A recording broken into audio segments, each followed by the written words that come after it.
body. And these are mental activities. Like I said, consciousness is formless, but these are the mental activities ongoing that govern your mind. It leaves a trace behind to track down your mind, because your mind is formless. But you can see your thoughts. Some people say you cannot, but definitely you can if you train your mind. Without training, you won't see it. So you generate self-image hologram from that. They're not there, but it's there. If you can't grasp it, it's not there. They're real, but not real. Sounds irony, but that's the way it is. You generate it, but it's not truly there. They're but unstable, unbearable, uncontrollable.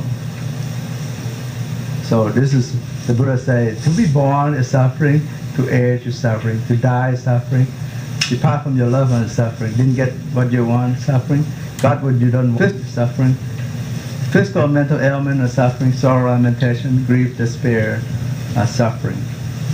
No one can deny that. And then he said, in short, the 5 aggregates of clinging is 5 because we generate the self-image in there and you cling to it. It's a natural phenomenon that will arise, endure, and cease as a norm. Once we cling as yours, problem arises. When your hair turns gray, I have to dye my hair or something. It's very, very painful to some people. Okay, so this is the first noble truth, because you cling to your ego. In fact, there are 3 marker systems. I keep showing this because that's the reality of all phenomena. And in reality, there's no true permanent self, entity, no beings, no person, no self, no you and me. It's but suppositional that you identify yourself in the real world environment. It's generated by your brain to make it you, so that you can interact with the world. But you shouldn't cling to it. Okay? Over 100 years now of neuroscientists tried to search for this and found no place in the brain that houses the self, because it's the mental activities that created. Buddhism sees nature as a 5 orderliness, 5 aspects. The physical aspect, physical law, like the climate, temperature, season, and so on, and environment is called Uttuniyam, and then the second one, organic order, biological law. It's about gene and reproduction. The psychic law, Jittaniyam. It's about a function of the mind. And the fourth is about karma. You heard a lot. What you act and the consequence of your action. And the fifth one about cause and effect, Dhammaniyama, which is the dependent arising. General causality and conditionality. Everything exists because of cause, and it by itself will become the consequence of that cause and become the cause for the next thing to arise. So it doesn't exist independently by itself. It has had a cause. That's why you're here, to learn the degree and so on. So in reality, they are interdependent, interrelated. Nothing exists independently. It's like global warming ecosystem you see nowadays, except Nirvana. I keep saying that ultimate peace and happiness. Like a background universe, you cannot change it. Nirvana is like that. You return to that background of the universe. And everything exists as impermanence, perfection, and selfless in nature. So the truth sometimes can be overwhelming. We end up denying it. That's the easy way out. That we all do. I can't do it, so you walk away, and then you flunk, obviously. So this is how we organize and get into a problem through the 6 sensory eye, nose, tongue, body, and mind. Eye, see, sight, ears, the sound, nose, smell, tongue with taste, body contact with touch, and mind with the thoughts. That's not enough. Buddhism, the Buddha says, it's not enough. That's the subject and object, okay? And you may see sight that go through a visual pathway into the visual cortex, or visual center. But the Buddha said you need this corresponding consciousness. Like normally your mind stays in the resting state called your vijnana, which is the formless. Bhavanka citta, the resting mind. Then you have the six sensory: eye consciousness, ear consciousness, nasal, tongue consciousness, and body consciousness. And the mind has the mind consciousness that interact with what you perceive. You interpret it. And it's shown nowadays too. It's called, we teach it that 18 element treatment, each six sense sphere make 18. So neuroscientists see the difference of perceptual and conceptual processing.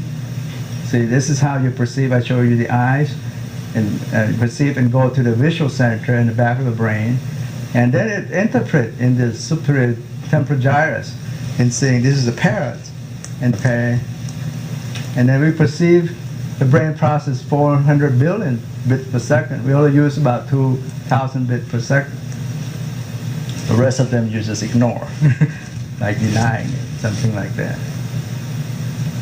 So the different part of the brain. Perceptual processing deal with the physical feature, like the bird, you see the character. And then the conceptual deal with what's the nature of it, emphasize the meaning. From this, it transfers into the frontal, your brain's frontal cortex, the thinking power there, and also generate the middle and inferior temporal cortex, the gyrus, to interpret what's the meaning of those animal, creature, or your girlfriend, or your boyfriend, and so on. It has the concept built into that. This only use 0.5 to 1% of the brain energy. Remember that. That's a true perceptual processing. And this consumes a lot of energy. Without mindfulness awareness, you waste a lot of energy in this. You're in the thoughts 95% of the day. Biased thoughts. You're trapped in there. Would I pass this class? Would I get an A or B? And so on. So you can negate that if you don't waste energy in there. So this is just to show you how Buddhism sees this. This has been described over 2,500 years ago. The mechanism, what it shows on the pathway that on the functional MRI I just showed you there. It's been described in 17th century. Even have name in there. Like from the previous perception, you have left the previous thought. Like you see someone walk in there, you left the thought of this to that. You go into another thought. Same thing. Instead of lotus, you saw the guy walking. Oh, you closed the door already. So the brain going upside down, and then the back of the eyes, the retina, and turn it back to the image there. It's just an image. So what? The brain needs to interpret it. So this is the name Atita Pawang, and from previous, you were here, and then you got into another new thoughts and so on. Pawang Kupacheta, and then Utwara. That's the eye got struck two sides. Okay, so now we correspond to the new finding from the back part of the brain, the visual cortex. They call it Chakku Vinyana Chitta. The eye consciousness play the role. And then it transport into this area, Sampatichana Chitta, into this area, interpret it. Santirana Chitta, as interpret, investigating first. And then you see the movement, the color, the size and precision, then it's a parrot or a lotus. And then decide what it meant, what tapanajit, determining, and then you're being trapped in your thoughts there. You indulge in it. 7 steps in the conceptual moment, my moment. And then you memorize the Talampanajita, 2 moments. Okay, these are conceptual. So you 17 steps in there, and you generate karma. Then you reach out to get more flowers, more drinks, and so on. Because of that, you like it. Okay, so these are how the mind generates. It's been described over 2,500 years ago, and they just found this out within 50 years, or 20 years rather, functional MRI. And to understand this, another thing is that By vision, you need 17 parts of your brain to see and understand of these whole slides. It's just numbers happen to be the same. Okay? That's how you deal with karma. But enlightened one can get rid of this, become just simple action without expecting the reward, called kiriya. Surprisingly, when you see or you're thinking on an image, the big difference. This is a functional MRI scan again. When you see your friend's face or place that you went for vacation or place, this class, whatever, it's ultimate because it's direct experiencing. You were there, okay? And then when you think of it, when you're not at this place, you think of this class. You think about you can talk there. You can see everything the same. It lit up your brain, the same thing. Place and face, a low part of your brain. Almost exactly as intense without a visual object there. That's amazing. That's scary too because this came on automatically so many times a day. It's sneaking in thoughts. So one is real, one is virtual through thinking. That's why the Buddha said Maya is formless and it's a selfless in nature. It has a mind of its own. It pop up from nowhere and it take over you. You cease in there. Think of your boyfriend, girlfriend, you're frozen in the thought all day long. So, well, in Buddhism, yeah, you heard, perhaps some of you read Tuesday with Maury. This is Professor Maury Schwartz of Brandeis University. He was dying of Lou Gehrig disease, and Ted Koppel interviewed him about 2 weeks before he passed away. He couldn't move. One has to carry him into this chair, lazy chair. He said, it's a beautiful day out there. What do you see the world prospectively? Look out, there's a park, there's a band playing, beautiful music. His answer was so simple. He said, my world is what I see in this room and what I saw out of that window. That's very profound. And Ted Koppel showed this 3 times after he passed away. So he was shocked by this, this interview.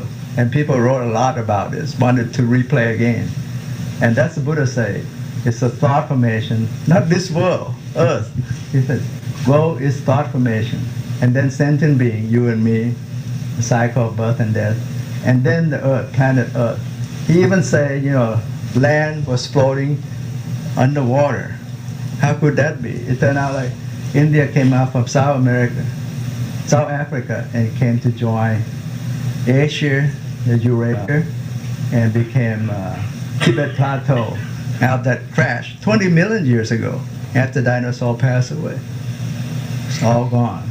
So they're evolving world all the time. So world in the eye of Buddhism, the Buddha said, it's this body and mind. I, the Buddha, define the world as world in basically suffering from clinging to body and mind. The cause of the world, which is cause of suffering, end of the world, end of suffering, and the path to end of the middle path. In this body, 6 foot tall, 1 foot wide, we have a lot of neural nets and so on. And that is description. Equipped with mind and perception. That's how we perceive through our nerve and consciousness with the 6th sense sphere, which basically is the 5 aggregates of clinging as self. And then we generate image hologram as a self or nama reborn, and then reborn into the thoughts, birth in the thought and becoming the thoughts. So what is thoughts? Thought is but space and time, right? When you think of something, it's either the past or the future. You can think of doing something, but it's also based on your past learning. Otherwise, you can't think of that. You'll be in the jungle. You don't know much about it, but food and surviving. But we based on our learning. So thoughts about concept deal with time and space. They're not pure perception. They're not true experiencing. It's not mindful awareness. It's but biased perception. That's a rule in general. So there's a distinction between the conceptual and ultimate phenomenon. So it's been said that we suffer because of our own thoughts. our biased thought. Because you don't see your thought, you're trapped in your own biased thought.